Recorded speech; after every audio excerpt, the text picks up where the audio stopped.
My name is Anwar Uddin. I'm the Diversity and Campaigns Manager for the Football Supporters Association, and I lead on the Fans for Diversity campaign, which we run in partnership with Kick It Out. I'm also the Assistant Manager at Aldershot Town. My name is Neville Southall. I used to play football for Everton and for Wales. So I'm Landon Donovan. I'm the manager for San Diego Loyal Soccer Club here in San Diego, California. But if you look at some of the stereotypes that exist in society and football, because there is a lack of Asian representation, openly gay players, coaches and managers in the game, I think people lean on these lazy stereotypes that they've heard, maybe that have seen in the media. And I think it's about being positive. I think it's about being positive about underrepresented groups and actually allow people to give you a fresh narrative, a fresh impression, a fresh opinion on who they are. And that's really, really important for me.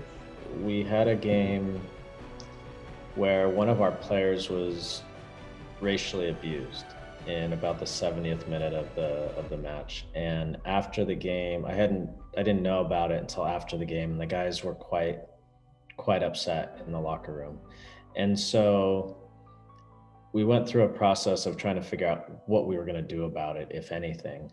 One of our biggest regrets, there were two, the player who received the racial abuse and one other player, and one of their regrets was that they didn't say anything at the time. And so collectively we decided, and the timing was good, during the whole George Floyd, Black Lives Matter movement, I guess you would call it, last year, there was a lot of armbands and kneeling and social media posts, and but we made the decision that we need to act when those things happen. It's not okay to go to the next game and kneel when it actually happened in the game and we didn't do anything about it, right? So bringing awareness and speaking about it is great, but you have to actually act and do something in those moments. It's really important. First of all, I suppose, I don't think I knew anybody who was in the LGBT community. I never knew anybody through football. Obviously there was rumours about people being this and that, but I never heard anybody say it, and I never seen or never knew anybody. We could have never imagined at that time that the following weekend we were going to be involved in another incident. So just before halftime of the next match, we have an openly gay player on our team. And in the match, one of the opponents called him a homophobic slur in his native Jamaican dialect. And it's a word that if you've been around soccer in this part of the world a lot, you know the word pretty well because there's a lot of Caribbean players in our country. And so you've heard the word a lot. I personally think it's really important purely because there's so many people out there who all share the same love of football. So I just feel it's important that because we've already got that connection, that we utilise that to build on bigger things.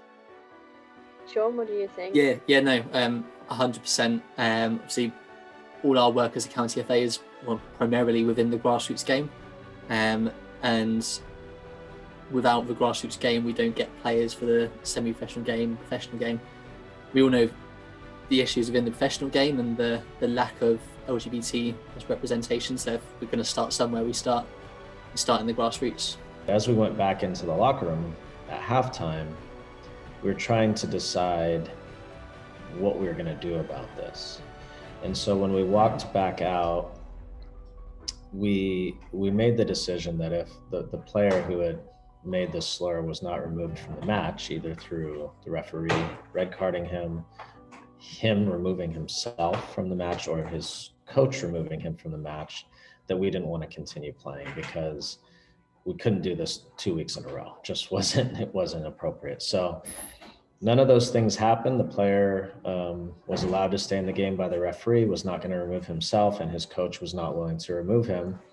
So we just made the decision to walk off. And I give our players a ton of credit because it was a really challenging thing for them to do, but ultimately they did the right thing. I think from a county FA perspective, there's so much work that we do for LGBT plus community, and I think there's so much that we can do and we can still do which is really important. So I think as an allies, we always look to get involved where we can, and I think spreading the message and really giving the football community the understanding to welcome people in, because I think it's so easy to think that you are, but you're not. So I think it's really important to welcome everyone in, and as you say, football is for everyone. And I think as a county FA, it's our role to share that and experience that with everyone else. You know what? The whole Rainbow project for the club, and it's not been a great year for the club, full stop, but it's brought colour. It's brightened things. You know, you want to work on projects and be fulfilled by them. You want to feel rewarded by them, and you want to feel as though there's a purpose to what you're doing. And the whole Rainbow project has taken a very black and white canvas and painted beautifully rich colour in it. And it's been a joy, and it continues to be a joy, not because it's rainbow, because it's a vibrant, happening supporters group that wants to work together and more importantly, wants to work with the club. I think with the work that I did now, the work that I did working in LGBTQI fan groups, underrepresented fans all over the country, I think it's made me the man that I am today, because I've been in one environment, football environment, my whole life. I left school at the age of 16 and signed for West Ham United, and I've been in that football environment for well over 20 years. And it's fantastic. It was a dream of mine, but I was excited about working with fans. I was excited around working with different communities, people from underrepresented groups, because I wanted to learn about them. And I think that's what people do. They miss a trick, because when you meet different people from different countries, different backgrounds, there's so much you can learn from people. There's so much we can learn from each other, and it makes you a better human being. When I worked in a school, we had a lad who was incredibly homophobic, but obviously in denial, and he was going to come out as gay. And I sat down one night and I thought, because we used to take him lots of places in the car, we used to drive him around, take him home and pick him up for school. And I thought, well, what happens if he starts asking me questions? I got no answers, because as far as I knew, I must have done, but I never talked to somebody who was openly gay, I don't suppose. So I never knew anybody. So I reached out on Twitter, and I got to know some people on Twitter who put me in touch with other people on Twitter. Then I met a couple of trans ladies, and I started sort of opening my eyes to what people go through. So I think, when then I hear the other side of the coin of other people who just don't like the existence of trans people for some reason. I could never work that out, but then I realised that what the information out there for people like me is that it was non-existent. I know this is a long answer, but I think for me it was getting to know some trans people, and that's the understanding what they went through on a daily basis and what sacrifices they made to become who they really are.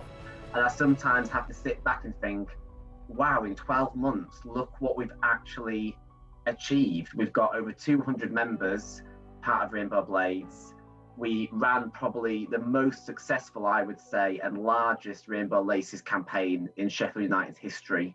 Never have we had LGBT plus awareness shirts on the senior men's team before the warm-up, then on the women's team as well. The Premier League video, Bramall Lane being lit up in rainbow lights. That's just kind of one example of what we've done over the past 12 months. And that isn't possible unless you have a working partnership, I believe, between three key areas: the supporters group, the football club, and the community foundation. If all three are working together in partnership, they're the type of things you can achieve. So Sheffield United has worked closely with Rainbow Blades on a number of initiatives over the last year. James is going to be coming along to some of our internal equality, diversity and inclusion working groups to help advise the club on how we can create greater equality at the club across all areas of the club. So including things like how we train our staff on appropriate language use and how we can support as stewards to know how to respond and support our supporters at match day events? For me, at least, I'll just speak personally. I can't speak for every player, but for me, it was so egregious and so obnoxious that it wouldn't have mattered. I mean, it could have been the final, and it wouldn't have mattered. What had happened was over the line and out of bounds. And there are a lot of horrible things said during a soccer match at different times, but I had never heard anything like this in a soccer match. Other players have heard things like that. I had never heard that. And we just didn't think it was appropriate to keep playing. Also, how could we walk off the field and ever say again, we are anti-homophobia or we are anti-racial abuse if we didn't act in the moment that it was in our hands to? Well, how about if people actually take their masks off and be what they really be? Isn't that super brave? I think it's super brave, because if you do that, you're saying to the world, this is me. Who cares whether you like it or not? It's really important that you help others. I think if you have an understanding and an empathy for what it's like to be impacted negatively around discrimination, know what it feels like, know how it can almost dictate your life. So I think that when you have an understanding of it and the impact it can make, I think it's important that you help everyone and help society in general. Football is the industry we work in, but just help people kind of make sure that society and football, as we say, is a better place for everyone. We are Surrey FA and we are allies. I'm Anwar Ruddin and I am an ally. We're Sussex County FA. And we're allies. My name is Neville Southall and I'm an ally. Pleasure. We're Sheffield United Football Club. And we are allies. My name is Landon Donovan and I am an ally.